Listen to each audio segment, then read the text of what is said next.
सबसे पहले आज बताते हैं आपको इस डील के बाद भारत सरकार की ओर से जो ऑफिशियल प्रेस कॉन्फ्रेंस की गई वाणिज्य मंत्री पीयूष गोयल की ओर से, उसमें पीयूष गोयल साहब ने क्या क्या बोला।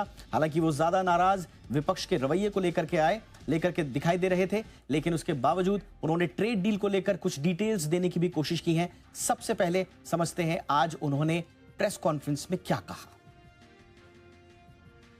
माननीय प्रधानमंत्री नरेंद्र मोदी जी ने हमेशा एग्रीकल्चर और डेयरी इन दोनों सेक्टर्स को संभाला है, उनके हितों को संभाला है और इस क्षेत्र में लोगों को उज्जवल भविष्य मिले और मौके मिले, आमदनी बढ़े, उसके लिए लगातार काम किया है।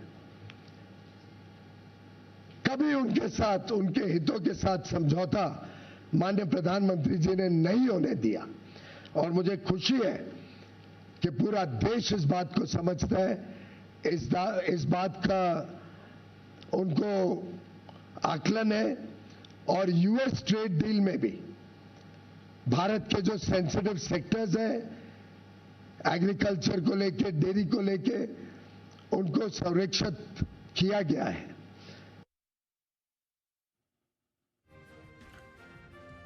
और मेरे साथ मेरे सहयोगी अमरीश पांडे इस वक्त जुड़ चुके हैं, जो हमें समझाएंगे कि पीयूष गोयल साहब ने और क्या कुछ कहा, उनकी डिटेल्स क्या है।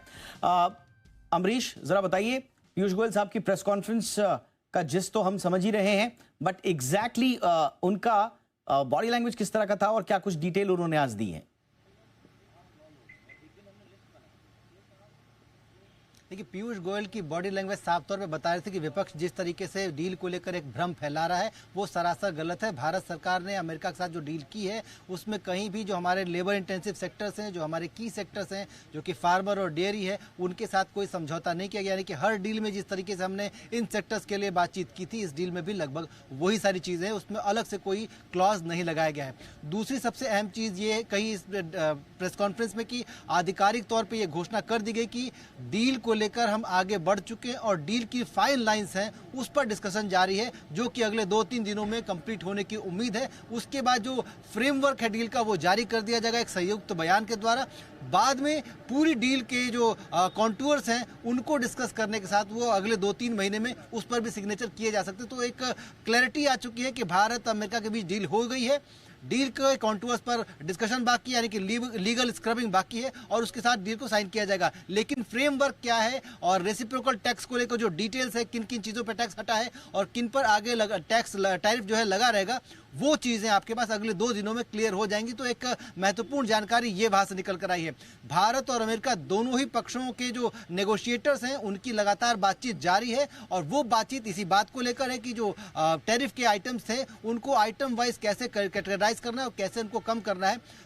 तो ये सारी चीज़ें अभी क्लियर हो जाएंगी अगले 2 से 3 दिनों में।